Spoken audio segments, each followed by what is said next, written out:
Supreme court ने केंद्रीय सरकार को नवंबर 2021 से एनडीए में महिलाओं के प्रवेश की अनुमति देने का निर्देश दिया है। सरकार ने पहले शीर्ष अदालत से अनुरोध किया था कि महिला उम्मीदवारों का पहला बैच मई 2022 में परीक्षा दे सकता है, क्योंकि उन्हें प्रतिष्ठित संस्था में शामिल करने के लिए पहले आवश्यक बुनियादी ढांचे की आवश्यकता होती है। महिलाओं को अगले साल से राष्ट्रीय रक्षा एकेडमी यानी एनडीए की परीक्षा में बैठने की अनुमति देने की केंद्र की याचिका को खारिज करते हुए सुप्रीम कोर्ट ने बुधवार को कहा कि वे नहीं चाहता कि महिलाओं को उनके अधिकार से वंचित किया जाए। याचिका पर सुनवाई के बाद न्यायमूर्ति यानी जस्टिस एस.के. कौल की अध्यक्षता वाली बेंच ने कहा कि महिलाओं को अगले साल नवंबर में नहीं बल्कि इस साल के नवंबर में एनडीए की परीक्षा में बैठने की अनुमति दी जाएगी। न्यायाधीश ने कहा, हमने लड़कियों को आशा दी है, हम उन्हें अब उस उम्मीद से इनकार नहीं कर सकते। न्यायाधीश ने कहा कि आज परीक्षा नहीं, कल परीक्षा का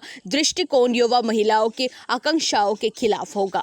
सरकार ने पहले शीर्ष अदालत से अनुरोध किया था कि महिला उम्मीदवारों का पहला बैच मई 2022 में परीक्षा दे सकता है, क्योंकि उन्हें प्रतिष्ठित संस्था में शामिल किए जाने से पहले आवश्यक बुनियादी ढांचे की आवश्यकता होती है। सुप्रीम कोर्ट ने अपने जवाब में आगे कहा कि सशस्त्र बलों ने कठिन परिस्थितियों और आपात स्थितियों से निपटा है और वे इससे भी निपट सकता है। एनडीए परीक्षा विभिन्न चरणों के माध्यम से चलने वाली एक समयबद्ध प्रक्रिया है। इस पर प्रकाश डालते हुए जस्टिस एस.के. कौल और बी.आर. गवाई ने कहा कि यदि महिला उम्मीदवार मई 2022 में परीक्षा देती है तो जनवरी 2023 में प्रवेश होगा। राष्ट्रीय रक्षा एकेडमी यानी एनडीए एक सर्वपुरुष सेना प्रशिक्षण एकेडमी है जो सशस्त्र बलों में उच्च भूमिकाओं के लिए कैडरों को प्रशिक्षित करती है और इन सब के दौरान केवल अविवाहित पुरुष उम्मीदवारों को परीक्षा में बैठने की अनुमति दी गई थी। महिलाओं को ऐसा करने से रोक दिया गया था। हालांकि 8 सितंबर को लिए गए एक ऐतिहासिक फैसले में केंद्रीय सरकार ने महिलाओं को एनडीए में शामिल करने की अनुमति दी, जो उन महत्वाकांक्षी महिलाओं के लिए रास्ते खोलती है जो सेना के शीर्ष रैंक में देश की सेवा करना चाहती है।